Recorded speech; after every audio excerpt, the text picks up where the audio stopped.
ഇന്നത്തെ ബ്രേക്ക്ഫാസ്റ്റ് നമ്മൾ മലപ്പുറംകാരെ ദേശീയ ഭക്ഷണമാണ് കേട്ടോ. ചീയപ്പുണ്ടല്ലോ, അതാണ് കേട്ടോ. അപ്പോൾ വേഗം അടുപ്പൊക്കെ കത്തിച്ച് മാവൊക്കെ റെഡിയാക്കി വെച്ചിട്ടുണ്ടെങ്കിൽ നേരത്തെ തന്നെ. പിന്നെ അടുപ്പൊക്കെ കത്തിച്ചാണ്ട് വന്നുകൊണ്ട് വേഗം അപ്പൊക്കെ ചുട്ടെടുക്കുന്നുണ്ട്. ഈ അപ്പാകുമ്പോൾ കുട്ടികൾക്ക് പരാതിയൊന്നുമില്ല കേട്ടോ, എല്ലാവർക്കും ഇഷ്ടമാണ് അപ്പം. അങ്ങനെ അപ്പൊക്കെ ചുട്ടു. പിന്നെ കറി ഞാൻ കടലക്കറി കുക്കറിൽ അടുപ്പത്ത് വെച്ചിട്ടുണ്ടായിന്. അങ്ങനെ കടലക്കറിയൊക്കെ ആയിട്ടുണ്ട് കേട്ടോ. അപ്പോൾ അത് ഞാൻ തൂമിച്ചെടുത്തിട്ടുണ്ട്. തേങ്ങയൊന്നും അരച്ചിട്ടില്ലെന്ന്. കടലയും അതേപോലെ തന്നെ ഉരുളക്കിഴങ്ങും സവാളയും തക്കാളിയൊക്കെ ഇട്ടാണ്ട് അങ്ങനെ ഉണ്ടാക്കിയ കറിയാണ് കേട്ടോ.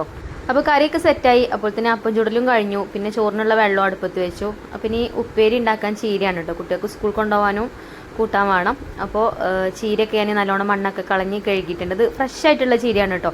നല്ലോണം മണ്ണുണ്ടായിനും. അപ്പോൾ അത് പുറത്ത് തന്നെ കൊണ്ടുപോയിട്ട് നല്ലോണം കഴുകിയൊക്കെ റെഡിയാക്കി വെച്ചിട്ടുണ്ട്. പിന്നെ അതിൻ്റെ ഇടയിൽ ബ്രേക്ക്ഫാസ്റ്റും കൊടുത്തു കുട്ടികൾക്കൊക്കെ.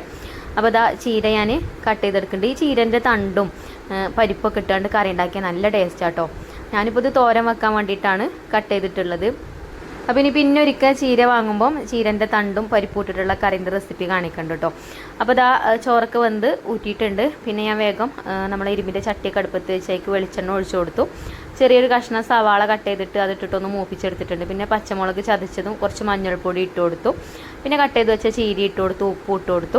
പിന്നെ അതായിക്ക് കുറച്ച് തേങ്ങ ചെരുവിയതും കൂടെ ഇട്ടിട്ടുണ്ട്. സിമ്പിളാണ് ഉണ്ടാക്കാൻ, എളുപ്പം വേവും ചെയ്യും. പിന്നെ ഒന്ന് കുറച്ച് നേരം ഒന്ന് അടച്ചു വെച്ചിട്ടോ, ആ ചീരൻ്റെ തണ്ടൊന്ന് വേവാൻ വേണ്ടിയിട്ട്.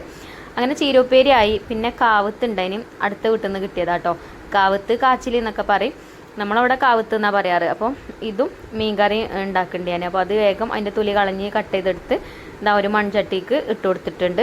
മൺകലത്തേക്ക് ചട്ടിയല്ലേ. പിന്നെ ഇതിക്ക് പ്രത്യേകിച്ച് ഒന്നും ഇടണ്ട കേട്ടോ. ഉപ്പും അത് നകന്ന് നിൽക്കുന്ന രീതിയിലുള്ള വെള്ളം ഒഴിച്ചു അങ്ങനെ അടുപ്പത്ത് വെച്ചിട്ടുണ്ട്. അപ്പോൾ അത് വെന്ത് വരട്ടെ. പിന്നെ ആ ഒരു സമയം കൊണ്ട് ഞാൻ മീൻ നന്നാക്കി. മീൻ കുഞ്ഞമത്തി ആട്ടോ ഒന്ന് കിട്ടിയിട്ടുണ്ടായിനത്. അത് നന്നാക്കിയൊക്കെ വന്നപ്പോൾ തന്നെ കാവത്തൊക്കെ ആയിട്ടുണ്ടായിനി. അപ്പോൾ അതൊന്ന് ഉടച്ചെടുത്തു. പിന്നെ വേഗം മീൻകറി ഉണ്ടാക്കി. തേങ്ങ അരച്ചിട്ടുള്ള മീൻകറിയാണ്. തേങ്ങ അരച്ചപ്പം ആ കൂട്ടത്തിൽ തന്നെ മുളക് പൊടി, മഞ്ഞൾപ്പൊടി, മല്ലിപ്പൊടിയൊക്കെ ഇട്ട് കൊടുത്തു. പിന്നെ ചട്ടി വെച്ച് ഇഞ്ചി വെളുത്തുള്ളി ചതച്ചതൊക്കെ വെളിച്ചെണ്ണയിലൊന്ന് മൂപ്പിച്ചിട്ട് ആ തേങ്ങ അരച്ചത് അതിക്ക് ഒഴിച്ചു കൊടുത്തു. പിന്നെ മീനിട്ട് തിളപ്പിച്ചെടുത്തു.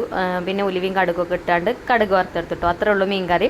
അങ്ങനെ മീൻകറി ആയി. അപ്പോൾ ഇതാ നമ്മളെ കാവത്തും കൂട്ടാനും ആയിട്ടുണ്ട്. അപ്പോൾ ഞാനിതാ ഒരു പ്ലേറ്റിൽ വാഴൻ്റെലൊക്കെ വെച്ചിട്ട് കാവത്തും കൂട്ടാനായിക്ക് കുറച്ച് വിളമ്പി കൊടുത്തിട്ടുണ്ട് കേട്ടോ. എന്നിട്ട് പിന്നെ മീൻകറി, അതേപോലെ തന്നെ നമ്മളെ ചീരത്തോരനും ഉണ്ടാക്കിയല്ലോ അതും, അതേപോലെ തന്നെ നമ്മൾ ഹോം ഷോപ്പത്തെ ഒരു പ്രൊഡക്റ്റാണ് കേട്ടോ, അമ്മിക്കല്ല് ചമ്മന്തി. പ്രാവശ്യം പുതിയതായിട്ട് വന്നതാണ്. നല്ല ടേസ്റ്റുള്ള ചമ്മന്തിയാണ് കേട്ടോ.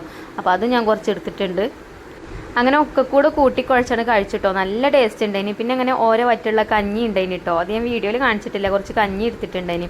അപ്പം ഇന്നത്തെ വീഡിയോ ഇത്ര തന്നെ ഉള്ളൂ. ഇനി ഇൻഷാല്ലാ നല്ലൊരു വീഡിയോ ആയിട്ട് നമുക്ക് നാളെ കാണാം. അപ്പോൾ വീഡിയോ ഇഷ്ടപ്പെട്ട് ഞങ്ങൾ ലൈക്ക് ചെയ്യാനും ഷെയർ ചെയ്യാനൊന്നും മറക്കരുത് കേട്ടോ. താങ്ക്